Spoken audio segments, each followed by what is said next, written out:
Eso me muestran los ciclos, el por qué.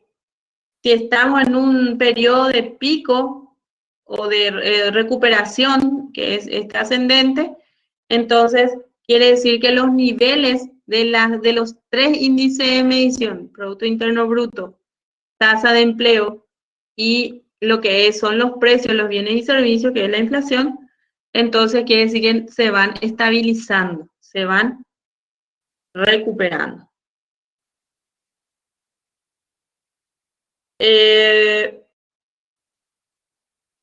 Bien, entonces tenemos ya la desagregación del Producto Interno Bruto. Cuando hacemos la diferencia entre el Producto Interno Bruto y el Producto Nacional Bruto, habíamos dicho que hay una sencilla diferencia, pero muy compleja. ¿Por qué? Por cómo recogemos la información. El Producto Interno Bruto es todo lo que se produce en el interior de un país, ya sea por los nacionales o por extranjeros que viven en ese país. Sin embargo, el Producto Nacional Bruto es solamente lo que producen los nacionales, ya sea estando en el país o estando en el extranjero. Como yo puse o yo había puesto el ejemplo, todo lo que los paraguayos producen en el Paraguay, sumado a los que los paraguayos producen en el extranjero, a todo lo que los paraguayos producen en el extranjero. A eso justamente le llamamos Producto Nacional Bruto, no importa dónde se produce, ¿me entienden? Pero solamente tienen que producir los paraguayos, ya sea en Paraguay o ya sea en el extranjero. Sin embargo, el Producto Interno Bruto es todo lo que se produce solamente en Paraguay por los paraguayos y los extranjeros que viven en el Paraguay. Por eso generalmente cuando un inversionista quiere instalarse en el país, lo primero que le pide es justamente que declare su vida y residencia para tener este tipo de datos. ¿Me entienden? Bueno, el Producto Nacional Bruto, entonces, es igual a la sumatoria del Producto Interno Bruto más todo lo que recibe en concepto de los pagos que reciben los paraguayos trabajando en otros países. Ese es el Producto Nacional Bruto.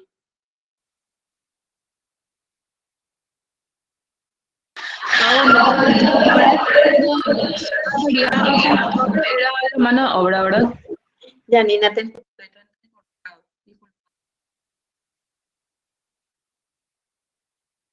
Hola. Ay, ya. Ahí me escuchas.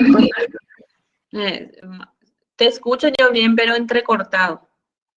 Ah. Ay. Bueno, el Producto Nacional Bruto, o sea que no, el factor, en tu PowerPoint anterior estaba, profe. Ok. El pago neto de factores nacionales es la mano de obra, ¿verdad? Sí.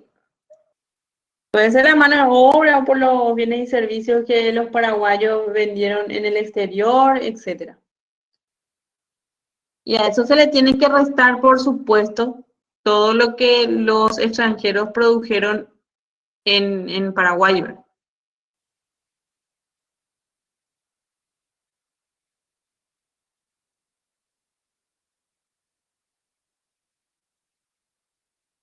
No entendí esa parte, profe. Sí, le tenemos que restar. Profe, si decís con ejemplo, por ejemplo, un ejemplo de PNF.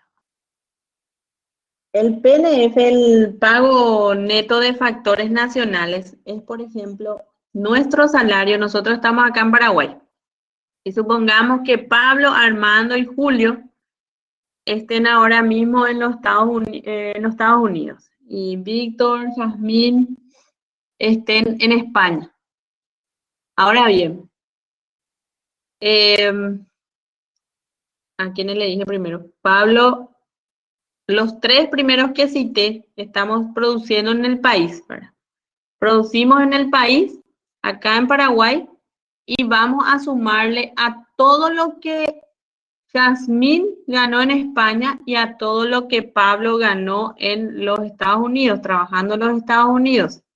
¿Y eso cómo se contabiliza? Cuando empezamos a recibir las remesas, porque remiten los, digamos, vía los servicios que existen ahora, remiten a sus familiares, por ejemplo, algo de su salario. Profe, ¿Entienden? Sí. o sea que el paraguayo que produce, que gana dinero en el exterior, pero que no envía, no se contabiliza, o sea que Y no tiene que hay forma, enviar, pues. ok, No hay forma, o si no se estima, pero no hay forma.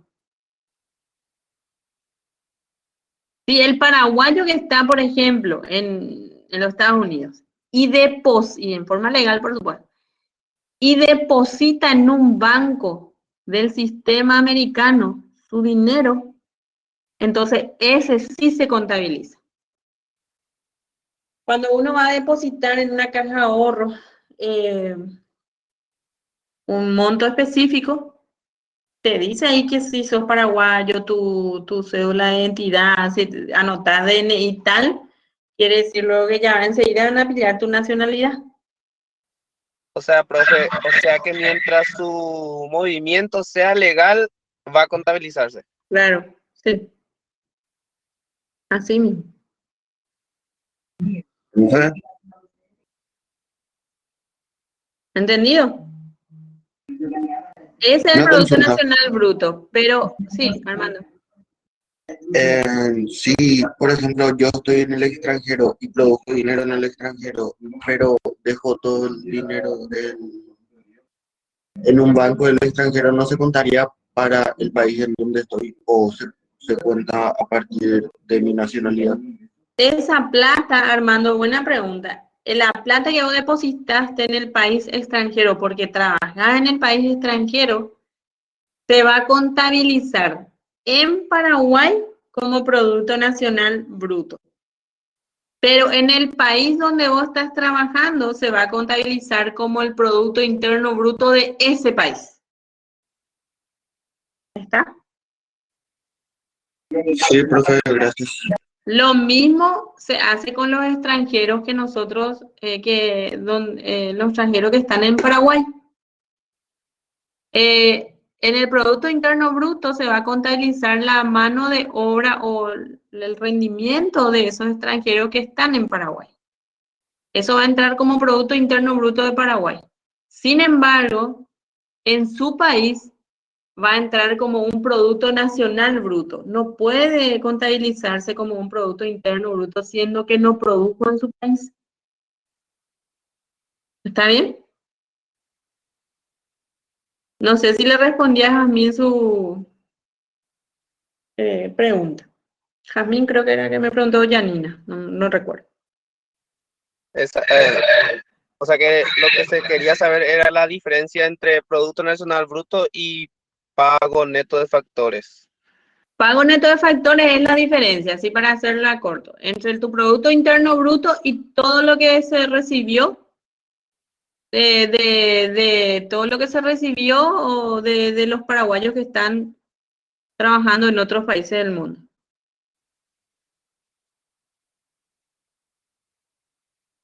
¿Está Yo bien? ya entendí, profe, no sé si todos entendieron. Porque lo que hay que hacer es extraer, pues, hay que extraer a los extranjeros, digamos, para saber el Producto Nacional Bruto. Hay que sacarle, hay que restar. Por eso es que aparece el PNF, es el pago neto de los factores nacionales, de todo lo que produce el nacional recibido en el extranjero, que es los ingresos de residentes nacionales por ganancia en el exterior y las remesas de trabajadores, menos los ingresos de los extranjeros en la economía interna, te dice luego. ¿Ok? O sea que le tenés que sumar todo lo que es el ingreso de Paraguay, de los paraguayos, menos los que están, lo que son Extranjeros y que extranjeros. producen acá. Sí, ya, ok. Ese es. Bueno. El Producto Interno Bruto y el Producto Interno Neto. El Producto Interno Neto es igual al Producto Interno Bruto menos la depreciación, porque habíamos visto que dentro del Producto Interno Bruto se fabrican también activos y eso tiene su periodo de vida útil que contablemente se aplica, contablemente conocemos como depreciación, ¿verdad? Se aplica un factor que hace que vaya perdiendo o que hace que equilibre ese factor de pérdida de pérdida o desgaste del activo. Entonces, ¿cómo obtenemos el Producto Interno Bruto, neto, perdón? Restando el Producto Interno Bruto menos un factor de depreciación o la depreciación en sí. Luego tenemos el ingreso, la renta nacional. Profe, Sí. la depreciación se da en el ejercicio en caso de que salga o nosotros tenemos que deducir. No nos sale lo de este ejercicio. Pues yo no le mostré un ejercicio de Producto Interno Bruto todavía. Solamente el de PIB real y nominal yo le mostré. Sí, profe. Profe, una compañera preguntó algo en el chat. O te Después leo o sí puedes leer. Después le voy a consultar. Voy a repasar todo primero y vamos a responder. Ok, El ingreso renta nacional, entonces el Producto Interno Bruto menos la depreciación, menos los impuestos indirectos. Y el ingreso, la renta personal disponible, se destina, una vez que ya se resten todo lo que son los impuestos indirectos de la renta nacional, tenemos lo que se llama el ingreso disponible. Y estos ingresos disponibles se pueden destinar a dos cosas: a los gastos de consumo y a los gastos de ahorro. Todo lo que no se consume se ahorra para el caso de una familia. Y para el caso de una empresa, todo lo que no se consume se invierte. La empresa no ahorra, la empresa invierte. La familia ahorra. ¿Me entienden? Todo lo que se gasta, todo lo que no se gasta, se ahorra para las familias. Y para las empresas, todo lo que se gasta, todo lo que no se gasta, perdón, se invierte.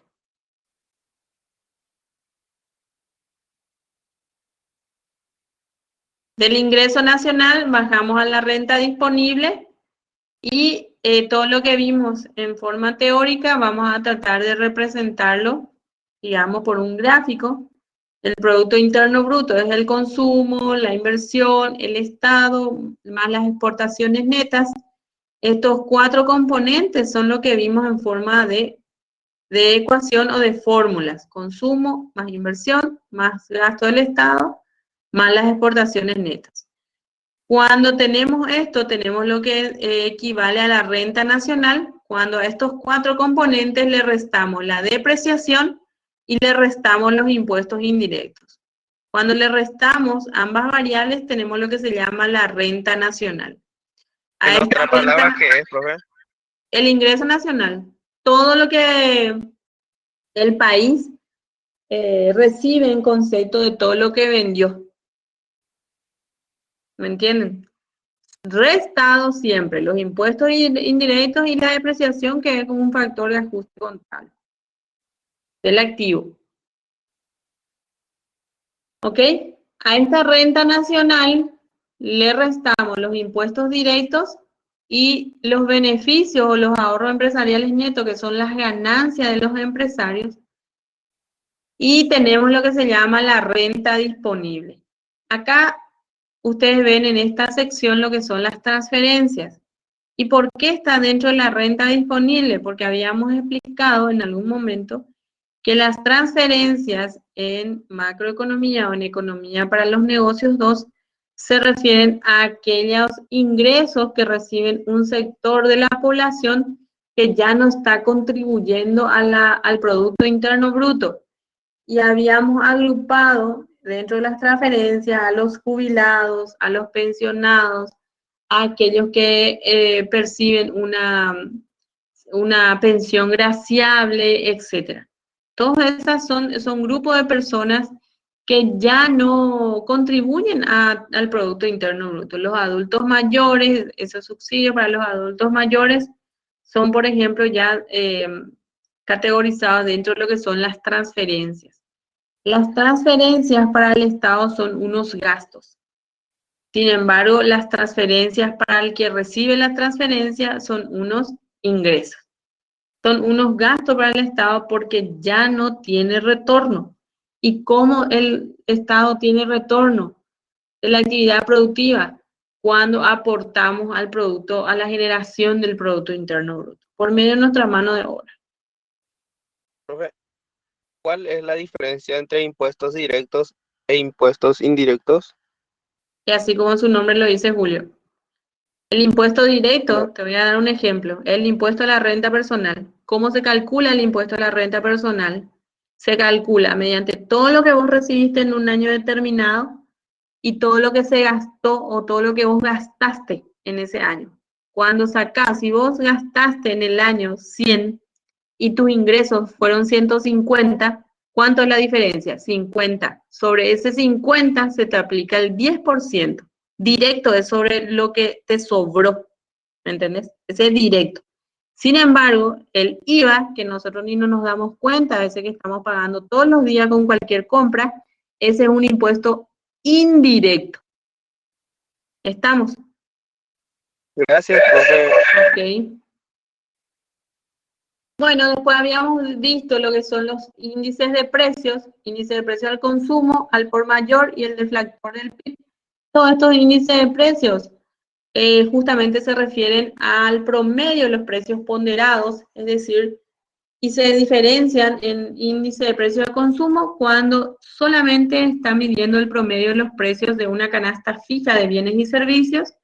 El índice, acá hay una característica también especial, que esa canasta tiene que ser compuesta por los bienes y servicios finales. El índice de precio al por mayor también nos mide, es un promedio de precios que nos mide una canasta también de bienes y servicios, pero que ya no son netamente finales, sino son productos intermedios, ya no son bienes finales. Y da una cantidad más amplia de lo que es el índice de precio de consumo, que son representativos del consumo justamente promedio de la sociedad. Y tenemos el deflactor del PIB, que también es un promedio ponderado de precios, pero que se usa directamente para calcular o solamente se usa para calcular la extracción de los precios o del aumento de los precios en el Producto Interno Bruto. Por eso en nuestros ejercicios y todo decía lo que es, calculábamos lo que es el deflactor. Este ya es repetido. El PIB real y nominal también ya es repetido. Y acá tenían las diferentes fórmulas para hacer los ejercicios. Bien.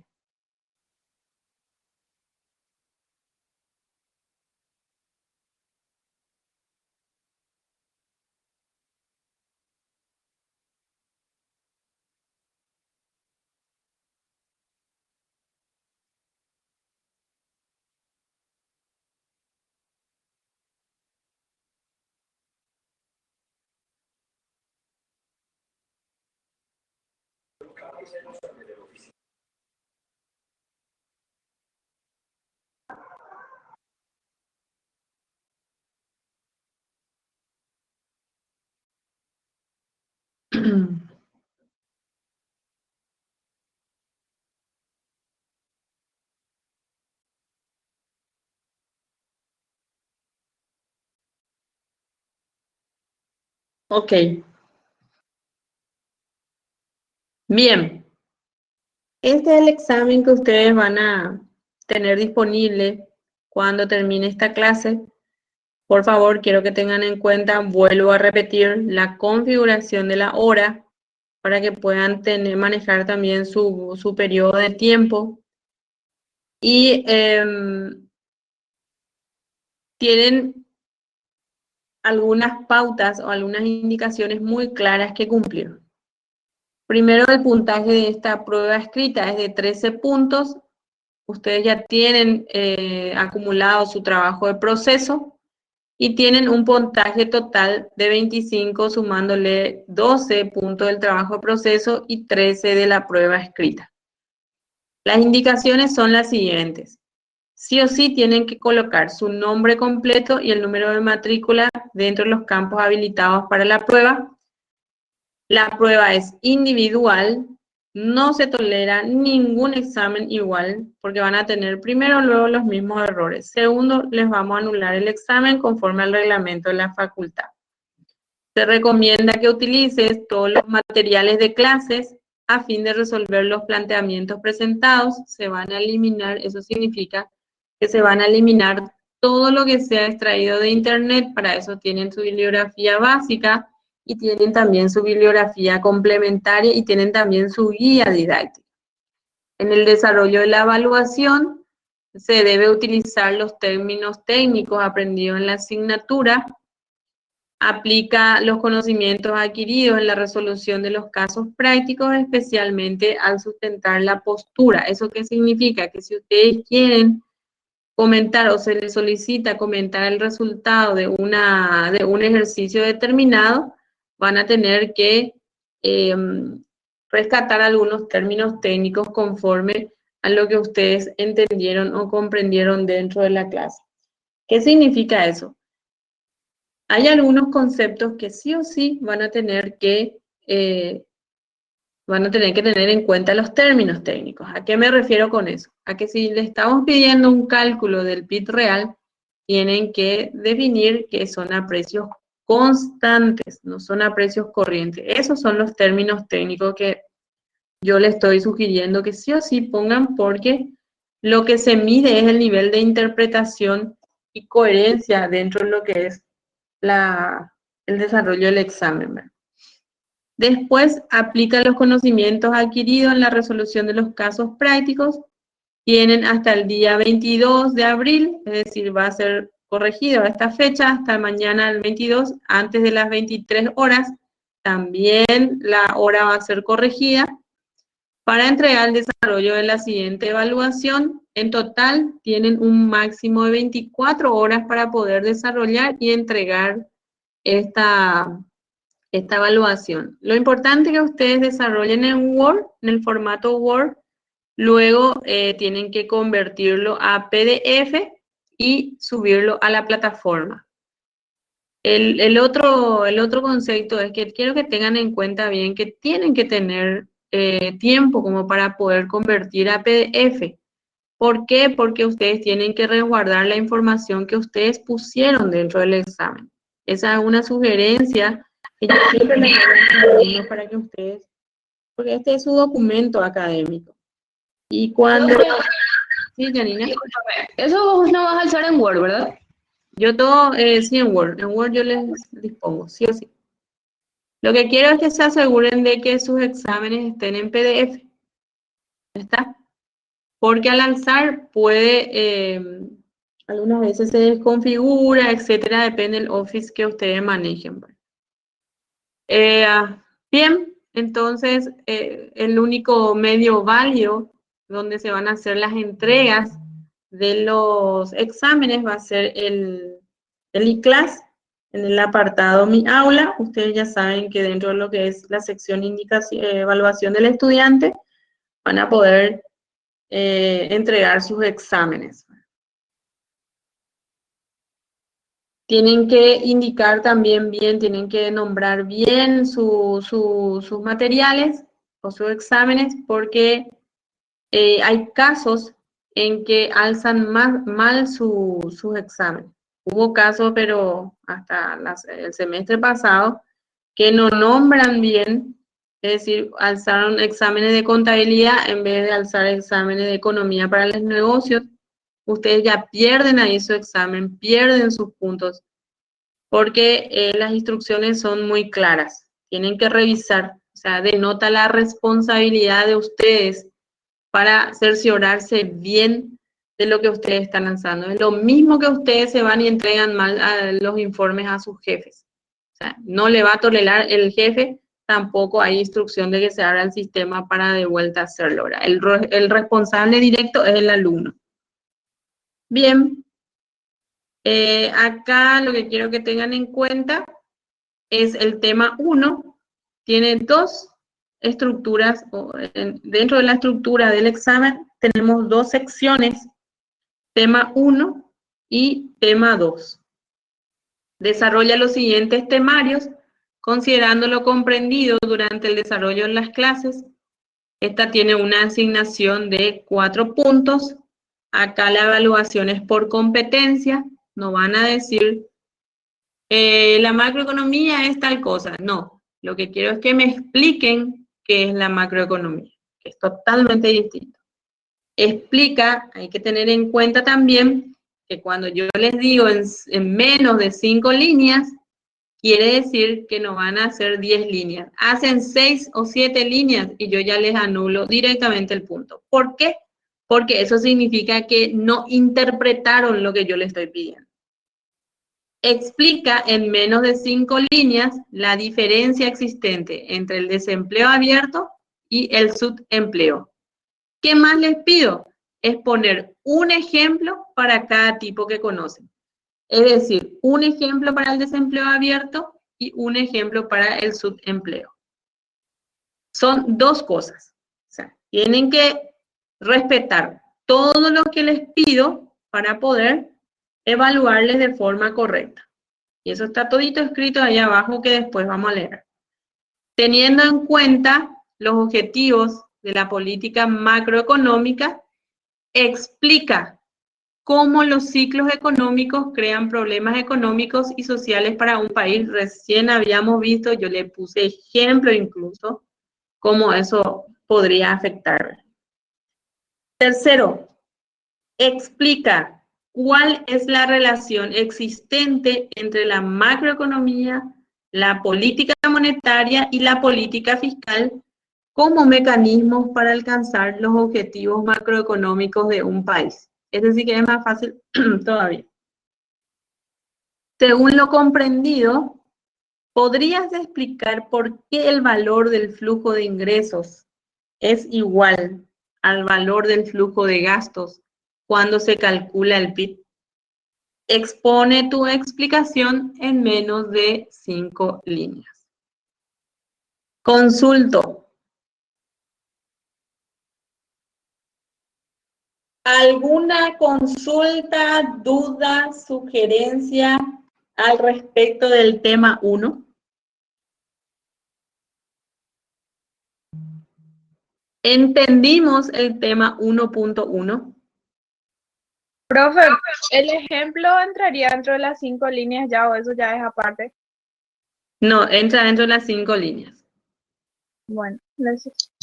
Gracias, Camila.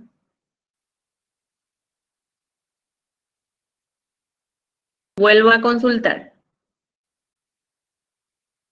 Francisco consulta. En el punto 1.3 dice, ¿es la definición de cada uno o no?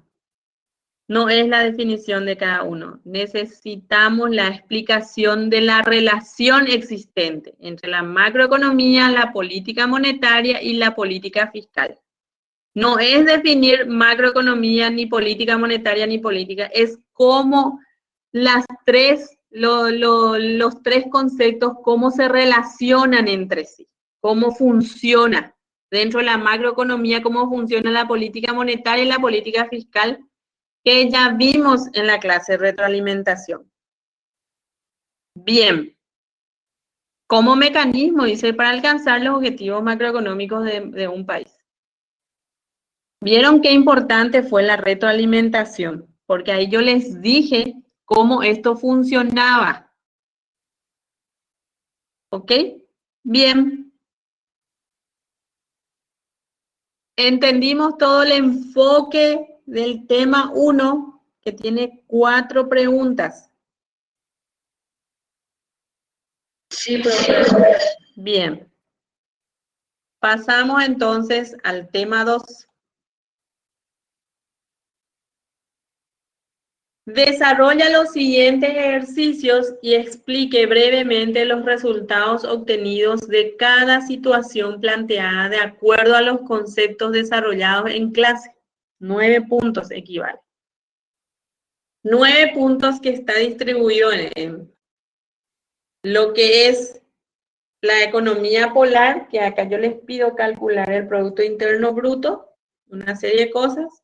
El B es del índice de precios, un ejercicio de índice de precios, y la C, que les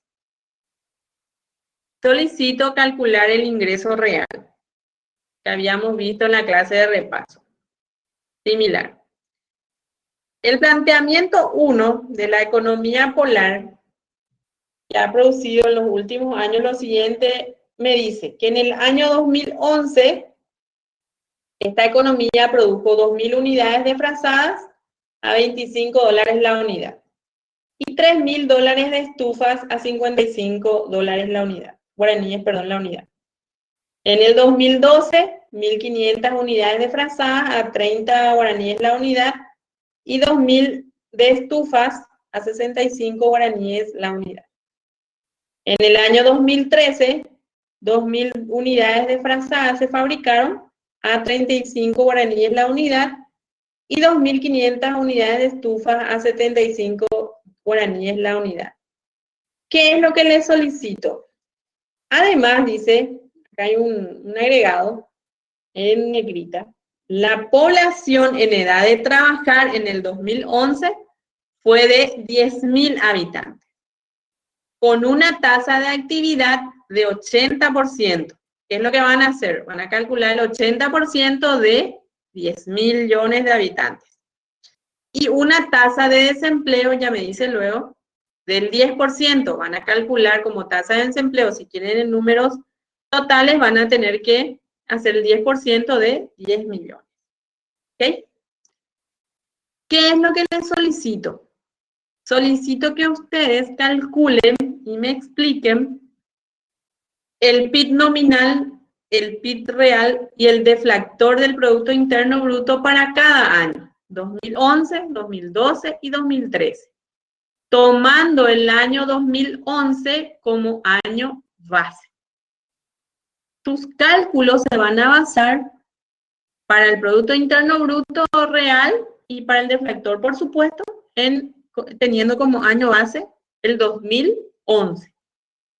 El segundo punto, la población económicamente activa, les pido calcular en base a esto que está acá.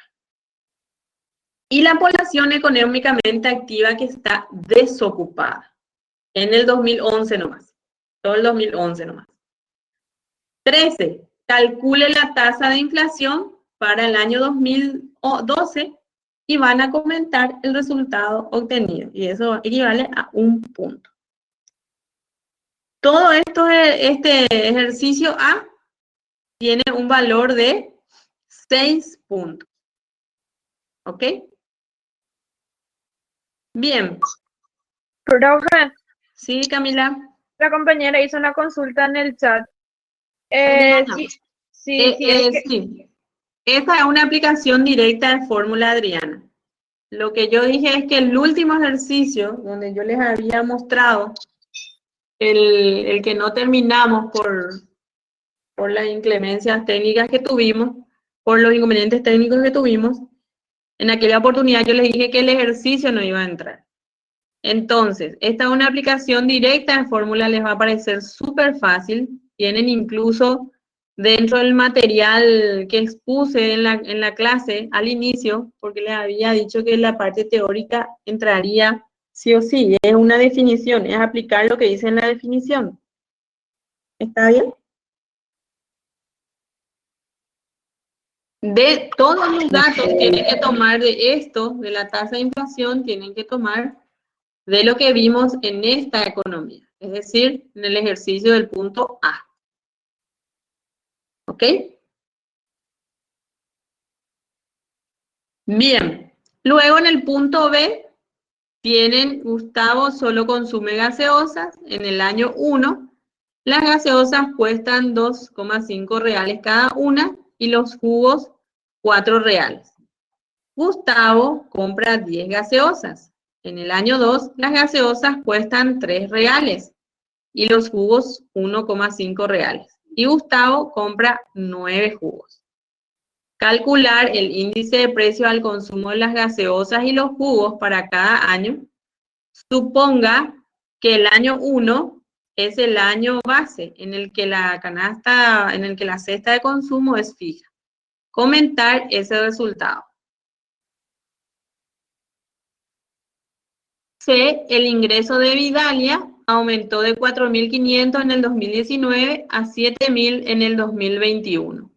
Su índice de personal de precios aumentó de 100 a 120 durante el mismo periodo.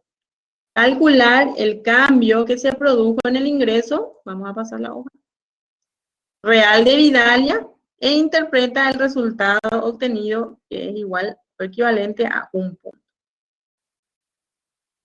¿Qué es lo que tenemos que tener en cuenta o cuáles son las pautas que el alumno debe tener en cuenta para el desarrollo del examen? Lo primero que tienen que hacer es realizar una lectura completa de los temas planteados. Los temas podrán ser resueltos sin necesidad de tener en cuenta el orden predispuesto. En la redacción expuesta por el alumno se recomienda prestar atención en la secuencia de ideas expresadas, las fundamentaciones utilizadas y estas deberán ser conforme a todas las teorías que desarrollamos en clase. Todas las consultas referentes a la redacción de los temas solicitados se deberán realizar en el horario de clase virtual previsto para el viernes 22 de abril desde las 19:30 horas. Esto se va a corregir, que es hoy, jueves. El tiempo de duración de la prueba será de 24 horas desde las 23. Podría ser el día jueves 22 de abril y se prevé su entrega en la plataforma del iClass para antes de esa hora que se alce o se configure en la plataforma. ¿Cuáles son las pautas que voy a tener en cuenta para poder hacer la evaluación del examen? Primero, la interpretación de los alumnos sobre los temas planteados. Por eso me gustó la pregunta que hizo uno de sus compañeros, decía, ¿vamos a definir cada uno o no? No, no es definir. Esos son los tipos de preguntas que yo necesito que hagan para que después no se equivoquen, ¿me entienden? Para que después podamos ayudarnos y ustedes mismos se ayuden en forma conjunta cuando tengamos este tipo de clases de repaso. ¿Está bien? Entonces, él hizo una pregunta que a toditos acá ya les va a ayudar. No es la definición de cada uno, sino es la interrelación, es decir, cómo estas tres variables interactúan entre sí. Quiero que me expliquen cómo la política fiscal y la política monetaria se enmarcan dentro de lo que es la macroeconomía. La utilización del lenguaje técnico, la coherencia en lo conceptual y el orden lógico, la pulcritud y legibilidad, ¿eso qué significa? ¿Y por qué siempre pongo este punto? Porque hay muchos... Un ratito, Karen. Hay muchos compañeros que lo que hacen es a mano y luego pongan en imagen, ¿verdad? Lo pegan en el examen en imagen. ¿Es válido? Sí es válido. Ahora, eso nomás quiero que sea un poco pulcro, ¿verdad? También hay que tener un buen formato. ¿Por qué? Porque este es un informe de presentación que avala la vida académica de ustedes. Luego, las reglas para la realización de la evaluación se ceñirán estrictamente por el reglamento académico respecto a los fraudes o hechos ilegales al mismo. Karen, discúlpame, Karen. Profe, ¿el examen lo vas a subir ya a las 23 horas recién? No, el examen ya dentro de un rato yo ya voy a alzar, ¿verdad? Voy a corregir algunas cosas. Profe, Voy a alzar, sí. el 2, Gracias, profe. Ok, el Karen. punto 2 del tema 2, profe, es de la última clase, ¿verdad? Eso, por ejemplo, no practicamos en ninguna parte y decís que... Sí, y mostramos en el ejercicio, Adriana. Mostramos en el ejercicio de la clase. Mostramos incluso la fórmula. Lo que no terminamos era el ejercicio completo, el ejercicio largo. Profe, ¿y qué pasa con aquellos que se fueron la luz ese viernes? Porque muchos de nosotros se fue la luz en casa y no pudimos estar en la clase. Y justo en esta última clase donde está ese ejercitario. No, pero nosotros no dimos lo del ejercitario, Jasmine. Pero, Ese es el tema. No o sea, dimos lo del ejercicio. Nosotros dijimos que el ejercicio completo íbamos a pasar para después del examen, porque muchos